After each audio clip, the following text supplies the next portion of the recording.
O Peregrino, por John Bunyan, capítulo 17, parte 3. Além disso, continuou o cristão, a eles basta chamar para contar com o socorro de seu rei. Ele jamais deixa de ouvir e, se em algum momento se vê em apuros, ele sempre que possível irá acudir-os. E dele se diz, a espada que o atinge nada lhe faz, nem a lança, nem a flecha, nem o dardo.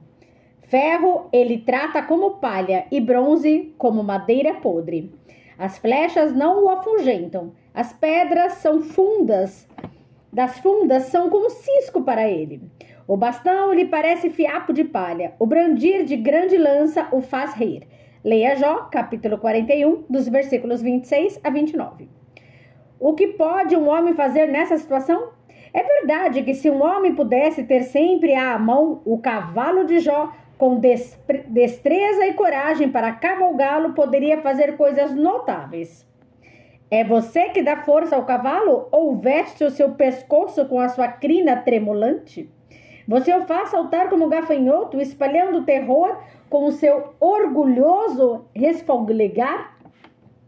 Ele escarva com fúria, mostra com prazer a sua força e sai para enfrentar as armas. Ele ri do medo e nada teme, não recua diante da espada. A aljava balança ao seu lado com a lança e o dardo flamejante. No furor frenético, ele devora o chão. Não consegue esperar pelo toque da trombeta.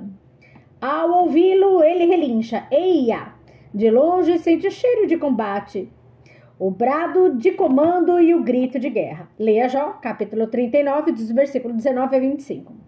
Soldados como você e eu, disse Cristão, não devem jamais querer encontrar o inimigo, nem se vangloriar de como poderiam fazer melhor quando ouviram falar de outros que foram derrotados. Não devemos nos deixar arrebatar pela ilusão de nossa própria virilidade, pois esses geralmente se saem pior quando postos à prova. Veja Pedro, que mencionei acima. Ele se ufanava. Ah, se não! Seus vãos pensamentos lhe fizeram dizer que seria o melhor, que com mais ardor defenderia o seu mestre, mais do que todos os homens. Mas quem mais do que ele foi oprimido e derrotado por esses vilões? Logo quando ouvirmos falar desses roubos na estrada do rei, duas coisas nos cabe a fazer. Primeiro, sair de armadura, sem esquecer o escudo, pois foi por falta disso que aquele que tão vigorosamente atacou o Leviatã não pôde subjugá-lo. Se não tivermos o escudo, ele jamais nos temerá. Portanto, disse-nos o perito, além disso, usem o escudo da fé, com o qual vocês poderão apagar todas as setas inflamadas do maligno. Leia Efésios, capítulo 6, versículo 16. É bom também que peçamos a proteção do rei, para que ele mesmo vá conosco.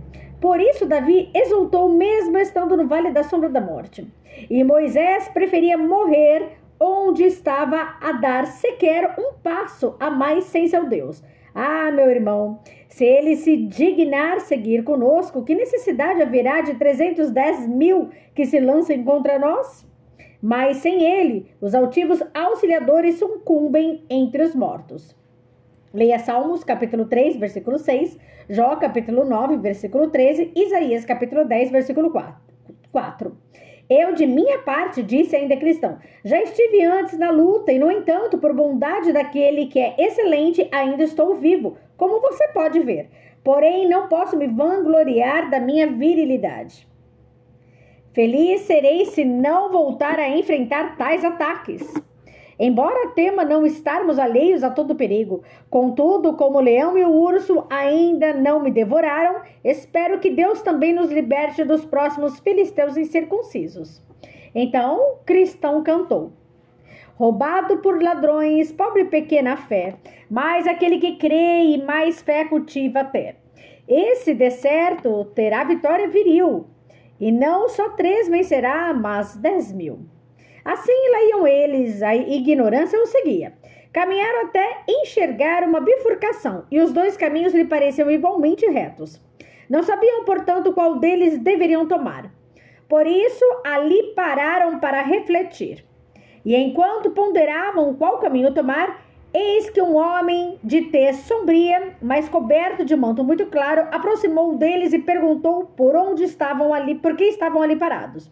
Responderam que seguiam para a cidade celestial, mas não sabiam qual dos caminhos tomar.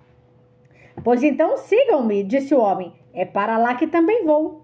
Assim seguiram-no por uma trilha que os desviava do caminho, e pouco a pouco foram se afastando da cidade que tencionava alcançar, tanto que logo rumavam para a direção oposta. Mesmo assim, seguiam um desconhecido.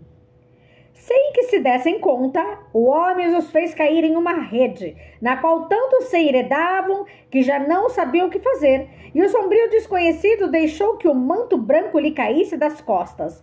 Viram então onde estavam, e ali ficaram a lamentar-se por algum tempo, pois não tinham como livrar-se da malha. Cristão, agora me vejo em erro, pois não nos aconselharam os pastores a ter cuidado com os aduladores? Hoje se cumpriu para nós o ditado do sábio: quem adula o seu próximo está armando uma rede para os pés dele. Leia Provérbios, capítulo 29, versículo 5. Esperançoso, também nos deram algumas orientações quanto ao caminho a seguir, para que o encontrássemos com mais segurança. Mas também nos esquecemos de lê-las e não nos afastamos das trilhas do destruidor. Nisso, Davi foi mais sábio do que nós, pois disse: pela palavra dos teus lábios eu evitei o caminho do violento. Leia os Salmos, capítulo 17, versículo 4. Assim, lamentavam-se emaranhados na rede. Por fim, viram um ser resplandecente aproximando-se deles, com um chicote de correia curta na mão. Chegando até onde estavam os dois, perguntou de onde vinham e o que faziam ali. Disseram-lhe que não passava de pobres peregrinos e que seguiam para Sião, mas foram desviados do caminho por um sombrio desconhecido vestido de branco, que os convidou a segui-los, afirmando que para lá também seguia. Disse então o estranho de chicote na mão: é um adulador, um falso apóstolo, que se transformou em anjo de luz. Ele então rasgou a rede e os deixou sair, mas disse: sigam-me, para que eu os ponha de novo no caminho. E os levou de volta à estrada da qual se haviam afastado para seguir o adulador. Perguntou ainda: onde passaram a noite? Com os pastores, nas montanhas aprazíveis. Perguntou-lhes então se não haviam recebido dos pastores orientações sobre o caminho. Recebemos sim. Mas quando estavam em dúvida, não se deram o trabalho de ler essas orientações? Não. Por quê? Esquecemos. Mas os pastores não nos aconselharam a tomar cuidado com o adulador? Sim. Mas nem nos passou pela cabeça que esse homem de fala elegante fosse o tal. Vi então em meu sonho que ele ordenou aos dois que se deitassem no chão. Deitados, castigou-os com força para ensinar-lhes o bom caminho que deveriam trilhar.